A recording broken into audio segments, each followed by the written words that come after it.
Bonjour à tous, place à l'actualité. Le président de la République, Alassane Ouattara, a assisté ce lundi à Abuja à l'investiture du président élu du Nigeria, Bola Tinubu. Le chef de l'État en a profité pour saluer la vitalité de la démocratie nigériane, ainsi que l'excellente coopération et le partenariat stratégique entre la Côte d'Ivoire et le Nigeria. C'est ce que nous apprend Jérôme Kofi Aboula. Le président de la République, Alassane Ouattara, de retour à Abidjan ce lundi après-midi, après un séjour de 24 heures dans la capitale nigériane, où il a pris part à la cérémonie d'investiture du président élu du Nigeria, son Excellence Bola Ahmed Tinubu.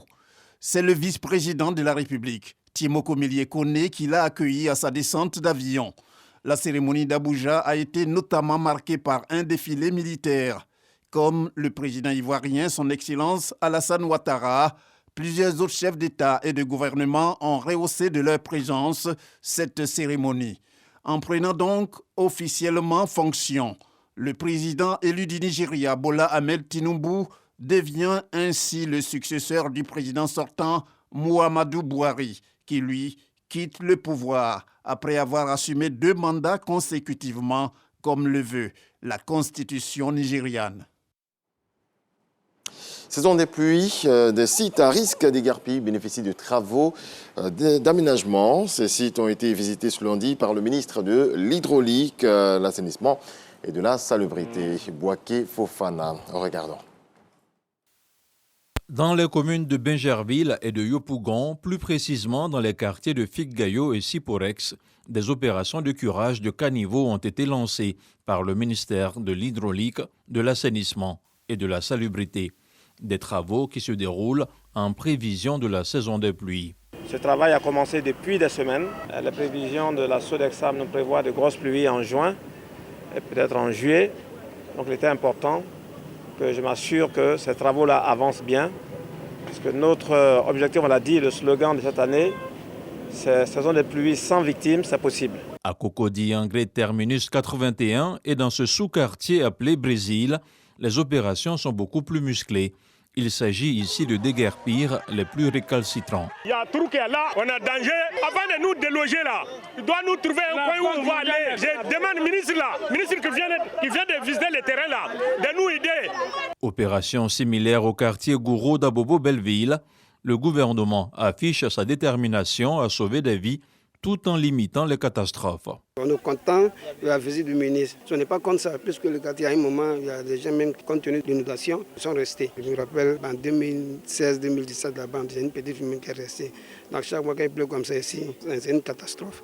À la fin de sa visite de terrain, Bouaké Fofana en appelle au civisme et à la responsabilité des populations. Il faut changer de comportement. Les caniveaux, ce n'est pas des réceptacles d'ordures. Les ordures, on doit les emballer, les conditionner et les mettre là où on doit les mettre. Cette année, comme d'habitude, nous avons travaillé avec les communes, avec les mairies, pour mettre à jour la liste des zones à risque. Les maires nous ont communiqué donc les nouvelles zones à risque. On s'est assuré que les zones à risque qui ont été déguerpies l'an dernier n'ont pas été recolonisées. Cette année, au moins 24 sites à risque ont été répertoriés. Il est bon de rappeler que les phases de répression sont assorties d'amendes, voire de démolition en cas de non-respect des mesures préventives. Un bref, une image inaugurée en novembre 2018, puis suspendue officiellement pour des raisons de Covid-19. Les vols directs Abidjan-New York ont repris. Le Boeing 787 effectuant le vol inaugural en provenance des États-Unis est arrivé ce lundi à l'aéroport Félix-Houphouët-Boigny à 13h15 avec plus de 200 passagers à bord. De nombreuses personnalités, notamment des ambassadeurs et le ministre des Transports, ont pu être témoins de l'événement. À la reprise des vols directs Côte d'Ivoire, États-Unis, avec à la clé 4 vols par semaine et le triomphe de l'amitié, selon l'ambassadeur des États-Unis en Côte d'Ivoire, que vous allez entendre dans nos prochaines éditions. Dans le reste de l'actualité, le président Yoweri Museveni, le président ougandais, a promulgué ce lundi une loi anti-LGBT+, controversée, prévoyant de lourdes peines pour les relations homosexuelles. La nouvelle loi introduit la notion d'homosexualité aggravée. Autrement dit, l'acte sexuel entre personnes de même sexe est désormais considéré comme un crime passible de la peine de mort en cas de récidive. La loi a suscité l'indignation auprès de nombreuses ONG et de gouvernements occidentaux.